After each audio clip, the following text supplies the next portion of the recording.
liked it better than this. But I just am curious to know if anyone else saw that one. Yeah, that was English royalty. Mm-hmm. And it had Emma Stone in it. Yep. Was that The Lobster? No, Well, the favorite. The Well, favorite? who did The Lobster? That's what I was thinking he'd done He before. did. He did Oh, The okay. Lobster as well.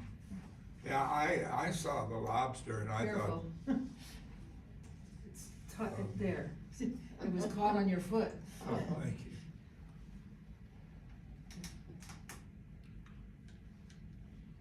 I thought The Lobster was about the hunting lodge where people are invited to hunt their favorite animal. And if they don't succeed, they turn into the animal. Was that what it was? Yeah, I guess that was the point. Something like that, I yeah. lost interest about halfway through. So, yeah, and I think I carried some of that into this. And I'm like you, I realized I haven't seen the end. I gave up at one point because I was watching it streamed at home, turned it off and thought, I'm done. But the ending sort of pulls things It together did. in a It way did. that makes it not seem so strained during the movie. It's just the feeling I was having when I turned it off. So you thought it was strange? Strained. Strange. Strained. Oh, okay. Just a little too many times. I mean, something's fun one time or something's funny, then it's okay, and then the third time, you really don't give a darn. Yeah. Kind of the feeling from the movie. But seeing the last 20 minutes of it sort of changes your feeling about it in a way, I guess. Mhm. When the film first came out, it just didn't appeal to me. I had even though I loved the movie The Favorite by the same director, I had no desire to see this. It just didn't appeal to me. And, but, it was nominated for 11 Oscars. It won 4, including Best Actress for Emma Stone. It got good reviews from the critics, but the few people I know who saw the movie, friends of mine, hated it. But that just made me more curious. Why did they hate it? They just, it was just, they were offended by the sexuality in the film. They thought it was exploitive and gratuitous. I thought it was gratuitous. I wasn't offended, but I did think it was a little excessive, particularly the scenes in the brothel. I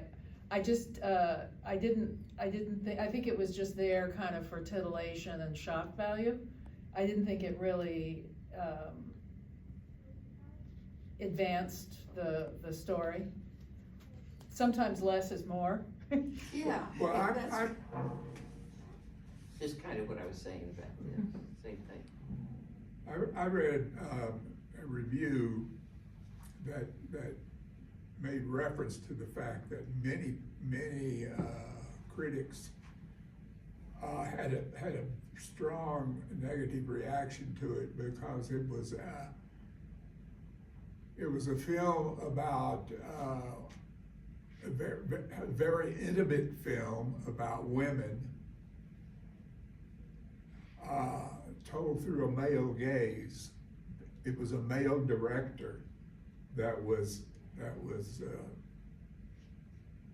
creating this story, and they apparently they objected to the fact that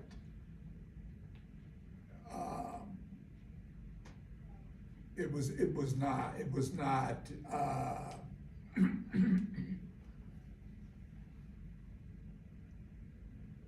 was objectifying women. It was exploiting women with the nudity and the sex, and But it seemed to be saying if a woman had directed it and told the same story and featured some of the same intimate scenes, it would have been okay. Well, that's kind of a double standard. Yeah. I thought some of the sex scenes made sense because, you know, her sexual curiosity kind of mirrored her intellectual development, her motor skills, her language skills, her curiosity, you know, about travel and new experiences. I mean, it was consistent with that. But I just thought it was, you know, got a little repetitious after a while. It was just a little excessive. Just switching gears a little bit, I thought the performances were fabulous. All of the performances by all of the actors were terrific. And my personal favorite section of the film was on the cruise ship. I thought that whole segment of the film was really interesting and well done and almost slapstick at times. You know, this film had a little bit of everything. I mean, it was kind of like this dystopian fairy tale, gothic horror film, slapstick. It was just, it had surreal dream. Yes, it had a little bit of everything. And that section on the cruise ship I particularly enjoyed. Although I thought the character of Harry, you know, the older woman's companion, Yeah.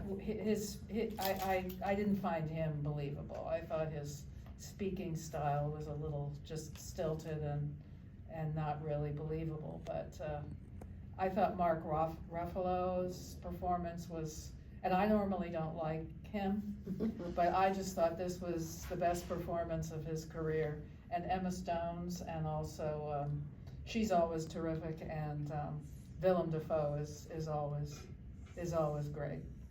Disturbing as always, but mesmerizing. Yeah. Well, I would like to hear more from Emma Stone about how she prepared for that role, because she was being a toddler in a woman's body at the beginning of a pre-toddler actually. She was learning language and learning how to walk, and then she gradually became physically older. I thought that was remarkable. She really deserved the Academy Award for pulling that off. It was quite a feat, and I was wondering how much improvising she did for that role, because some of it was so, you know, it was so just random and fit in so well with her reactions. It's, you know, it is interesting. It was a male director, but I thought it was a very pro-woman film. It was. Ultimately, it really was. It really, I mean, and It was. the You men had to bear it were, out, but yeah. and the men were caricatures. I felt like in the whole, in all of it except for, I mean, oh, God, what was his? I can't remember his name. I just know he's God. Dr. Willem Dafoe, Dr. see, Baxter. Dr. Baxter, you're right. He his character, it was, I mean, as we dug into his history to tell why he got to where, how he became what he was, which is a big what. And you know, and yeah, I felt like all the men throughout were essentially just, you know, like like set pieces. And Well, the men- Mark the- Ruffalo was incredible in how he, I mean, he was just, I appreciate that film so much more than, you know, I had no idea. What to expect, you mean? What to expect? No, I had no idea what to expect. You hadn't talked to people who'd seen it, or? No, what I did was I essentially, with our little meeting we had online, I just said, send me some suggestions, and Tommy Lee sent this one, and I said, well, you know, I haven't seen it, and no one else sent me anything really, and I thought, okay, we'll try it. And I knew it had, you know, it done well in the Academy Awards, but I actually had, I mean, it's so far removed from what your standard, not even, you know, it's a standard Academy Award fare. It is so far removed from all of that. I felt like it really was a risk-taking piece in so many different ways. And then there was such a dreamlike scenes, like on the boat, it was just the skies. I was just so just really taken by the skies that they had and the green smoke coming out of the ship, and it was just all very surreal and very dreamlike. Surreal is the word. Well, nightmarish, Yeah, dreamlike, nightmarish, yes. bordering on nightmarish. And you know, and it was all a Victorian period. So all of these, I mean, it was Very gothic. Yes, yes, and it just and how else can you depict that period without? I mean, I think it was a perfect way of depicting the absurdities of it and how they carry over into our own period. I'm not sure what the other 3 Oscars were that it won, but I think one of them was, well, what they now call production design.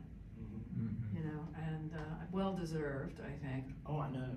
And it was very, kind of visually, even if you hated the movie, visually, it was really kind of fascinating. It was worth seeing just for the sets and the costume designs, the cinematography. very steampunk too. Oh yeah. Very steampunk. I was looking. I mean, you had these airships and floating around and just you know that. So it was removed from any really period, except for just the ideas that were incorporated. Well, presented. it was you were meant to see that it was the Victorian period from most of the architecture and most of the costuming. And the carriages, but the medical procedures. This grown woman goes out in transparent skirts with her legs showing, and no one reacts to it.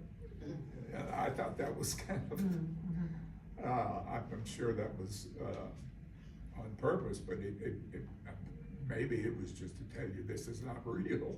And the whole sense of pulling in the whole Frankenstein theme in there, and in fact, the doctor From the was the very doctor. first scene. Yeah, he was like the monster anyway. He was Right. the recreated monster, and the monster creating another monster, because she really was, in a sense, the same ingredients for what Frankenstein was, and he didn't fit in. The monster in Frankenstein did not fit in, and he was actually, you know, he was not a violent monster. It was just the way the world reacted to him. But she was violent in the beginning. Mhm. Remember smashing the toad, and Oh, I know. it was interesting to see her kind of develop a conscience and empathy, you know, as the film went on. I thought that was part of the development, the middle development, and you know, I'm through with this someday, and so she smashed it, and she was probably about 2.5 years old, you know, mentally at the time, you know, when she did that, which is not unusual for, you know, in childhood development, that you have. The whole development of her was really creative. Yeah, And I think they say, you know, the last thing you get is the humor, whether you're learning a new language, whether you're, you know, approaching a new way of life. And when she told the joke in the brothel, it was her first real sense of humor. And Fromage. It was quite a step. Yeah.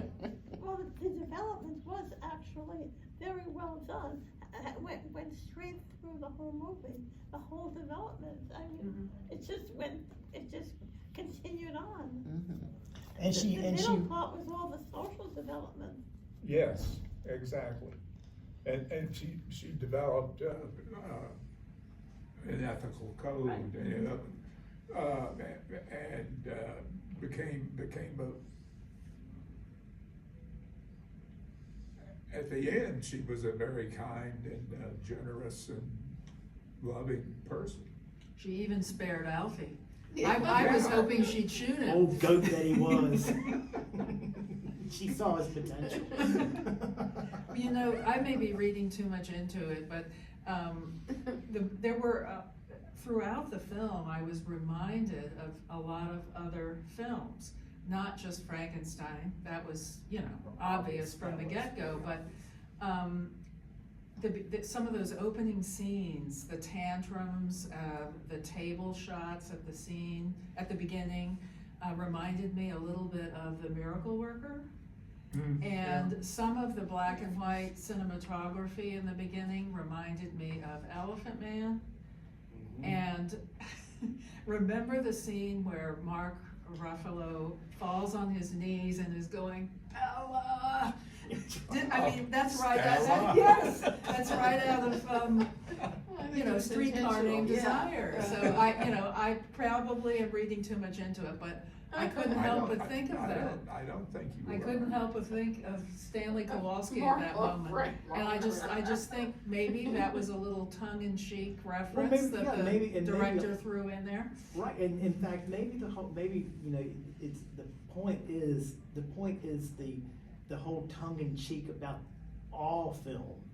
I mean, really, he did pull in all of the real, I mean, the whole thing was just, I guess what you would call incredible, because there was no way anything like this would be a, you know, is a reflection of our everyday events in life.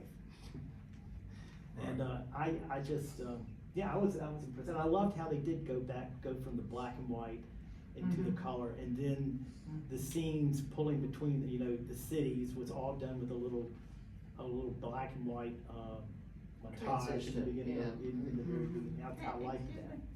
The scene you were talking about when he's bringing Bella, Mhm. she was on the balcony. Yeah. It Yeah. was also like Romeo and Juliet. Right. yeah. Well, what did everybody think about, did you agree, do you agree with me about the sex being gratuitous? Or did you think it, you know, that it